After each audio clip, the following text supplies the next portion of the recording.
Feeling good? I feel great. You know, I'm a little thirsty, a little hungry at this point, but not as much as I've been in the past. Thirsty from the weight cut, but also probably you're thirsty to get back in the weight cut. Oh, for sure. Metaphorically and really am thirsty. Take us through that, man, because it's been a while since we've seen you have to rebound from something. You're on that crazy streak there, and obviously, you know, Frankie's a tough fight for anybody, but take us through kind of the mental aspect of that, of bouncing back from something like that. Yeah, that was it was huge. You know, I just kind of, you know, what was crazy is the loss hurt, but some of the backlash I got from, you know, social media from fans hurt a lot worse.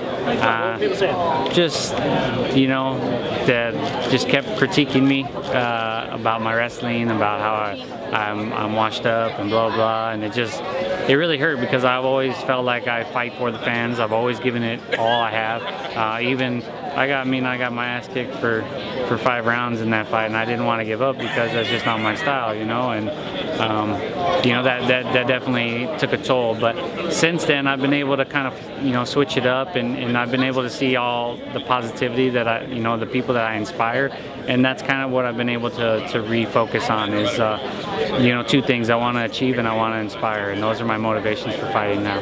Frustrating is that, man, because like washed up, dude loses 1 fight in 3 years and he's washed up now. Yeah, well, I know it is, but you know, that's how crazy, you know, ignorant fans can be, you know.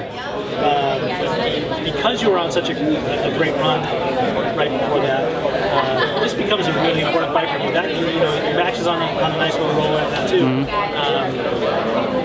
I'll take the easy question first, which is, you know, where does a win over him put you back in the division? I think it puts me right back in there, you know, right back in the mix for the title hunt. So that's something I'm not even thinking about right now.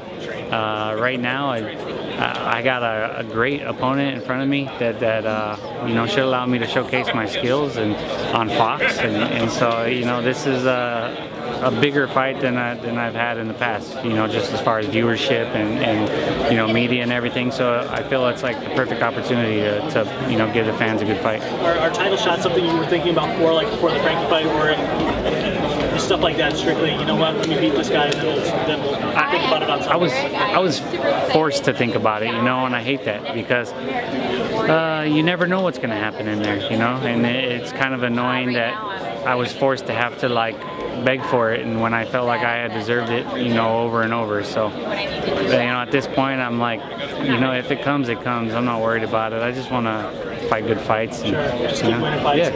Yeah, because I'm just a fighter at the end of the day. You know, I'm not begging for anything. All I wanted to, you know, is what I deserve, and that's it. Sure. He's talked a little bit about how his striking wasn't that great in the past, and now it's improved, you know, especially since he lost to Connor. You're obviously a fantastic striker, so where do you see him in that realm of the fight? I think he's a great striker. I've watched him a lot. He's very crisp. I don't think he does. He's definitely been adding to his tools. So I've been watching that. But I mean, for the most part, he's a pretty basic striker. He does it very well. And then he's got a lot of height on people, and so he's been able to use that a lot. And so I definitely think it's just whoever performs better. Would you say that that's the one thing that you have to worry about most with him is his height and his reach?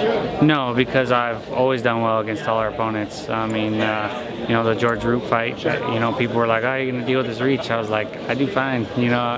And I brought in a lot of tall people. I mean, pretty much everybody I trained with was taller. The grapplers, the wrestlers, the strikers. So I feel very prepared. I mean, he's tall, but he's nothing compared to Roop. I mean, Roop's a monster. Yeah. I mean, like I said, everybody I brought in was almost his exact same height.